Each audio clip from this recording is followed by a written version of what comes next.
अपनी अपनी सेवा उपहार भेंट करने लगे। सुर समूह विनती करी पहुँचे निज निज धाम। जग निवास प्रभु प्रगटे अखिल लोक विश्राम। देवताओं के समूह विनती करके अपने अपने लोकों में जा पहुंचा। समस्त लोकों में शांति देने वाले जगत धार प्रभु प्रकट हुए। भय प्रगट कृपाला दीन दयाला कौशल्या हितकारी। हर्षित महतारी मुनि मनहारी अद्भुत रूप विचारी। लोचन अभिरामा तनु घनश्यामा निज अयुध भुज भुजचारी। भूषण बनमाला नयन विशाला शोभ सिंधु खरारी। तीनों पर दया करने वाले कौशल्या जी के हितकारी प्रभु कृपालु प्रभु प्रकट हुए। मुनियों को मन को हरने वाले उनके अद्भुत रूप को विचार करके माता हर्ष से भर गई और नेत्रों में आनंद देने वाले मेघ के समान श्याम शरीर था। चारों भुजाओं में अपने खास आयुध धारण किए हुए थे। दिव्य आभूषण और वनमाला पहने थे। बड़े बड़े नेत्र थे। इस प्रकार शोभा के समुद्र तथा खर राक्षसों को मारने वाले भगवान प्रकट हुए। कहा दुई कर जोरी स्तुति त्योरी कही कोई कही विधि करो अनंता। माया गुण ज्ञान हित अमना वेद पुराण ब्रह्म संता। करुणा सुख सागर सब गुण आगर जही गभी श्रुति संता। सोमम हित लागी जन अनुरागी भय प्रगटु श्रीकंता।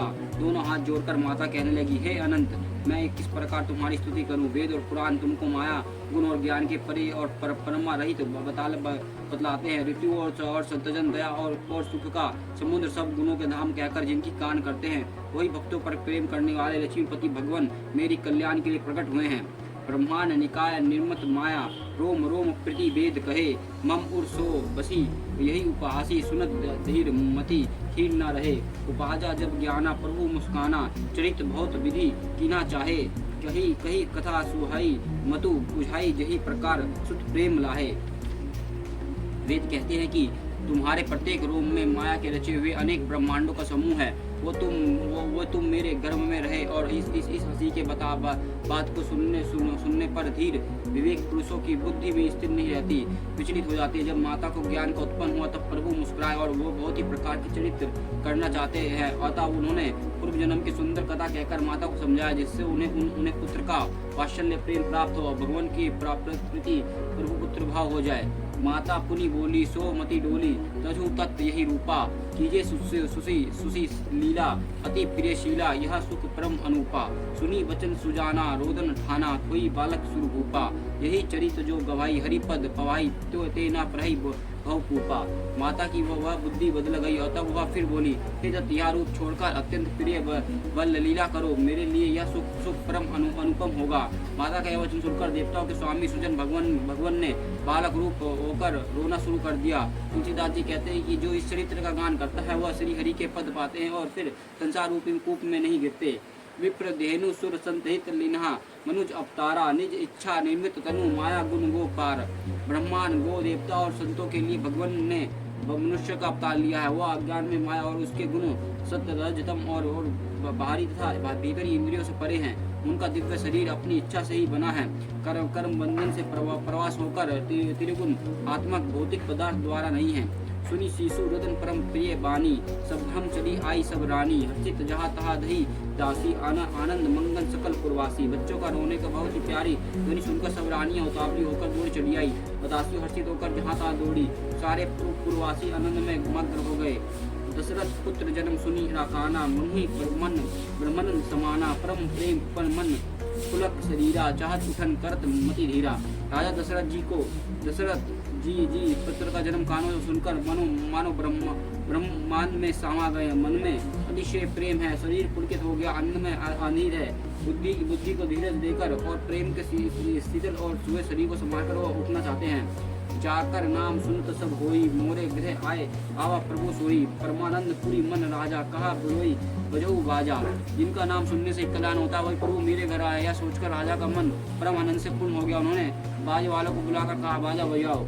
गुरु वशिष्ठ कहा गयु हकारा आए द्विजन सहित निरप द्वारा। अनुपम बालक देखनी जाई रूप राशि गुण कहीं न सराई।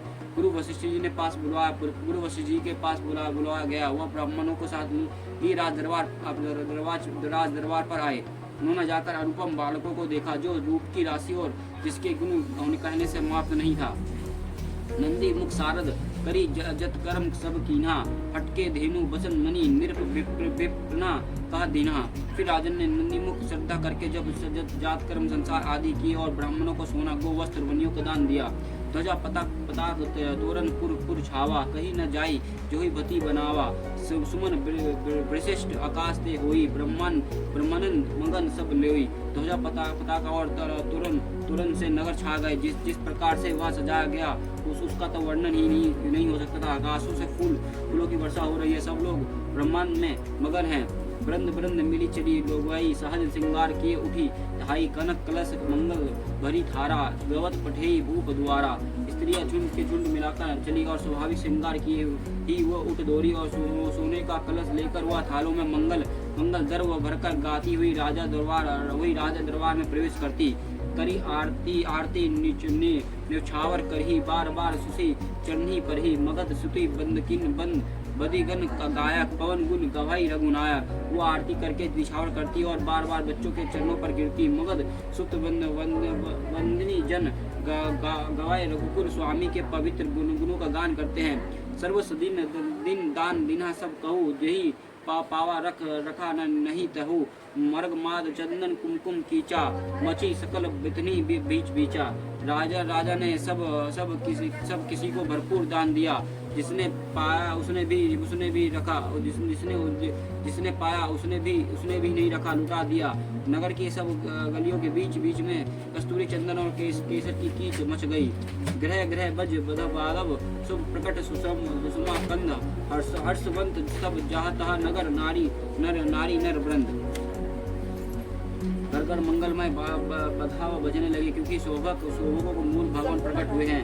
नगर के स्त्री पुरुषों का झुंड जहाँ तहाँ आनंद मगन हो रहा है। के सुता सुमित्रा देव सुंदर सुत जन्मत हो, वह सुख संपत्ति समय समाजा, कहीं न सकई शरद अहि राजा। केकई और सुमित्रा इन दोनों ने भी सुंदर पुत्रों का जन्म दिया और उस सुख संपत्ति समय समाजक वर्णन सरस्वती और सर्प के राजा से जी भी नहीं रह सकते थे। अवधपुरी सोई यही भांति प्रभु मिलन आई जनु राती, देखी भनु जनु मन सुकाचनी, तदापि बनी संध्या अनुमानी। अवधपुरी इस प्रकार सुशोभित हो रही है मानो रात्रि में प्रभु से मिलने आई हो, और सूर्य को देखकर मानो मन में सकुचा गई हो, और परंतु फिर भी मन में विचार कर वह मानो संध्या बन रह गई हो। अगर धूप बहु जानू अधियारी, उड़ई अभीड़ मनु अरुनारी। मंदिर मणि समूह जनु तारा, नृप ग्रह कलश सो उदारा। अगर की धूप की बहुत सी धुआं मानो अंधकार है, और जो अभी उड़ रहा है वह सब उसकी ललाई है। महलों में जो मणियों का समूह मानो तारागण है, और आज महलों का जो कलश है वो मानो श्रेष्ठ चंद्रमा है। भवन वेद धुनि अति मृदु वाणी, जनु खाग मुकर समय जनु सानी। केतुक देखी पतंग बुलाना, एक मास ते जत न जाना।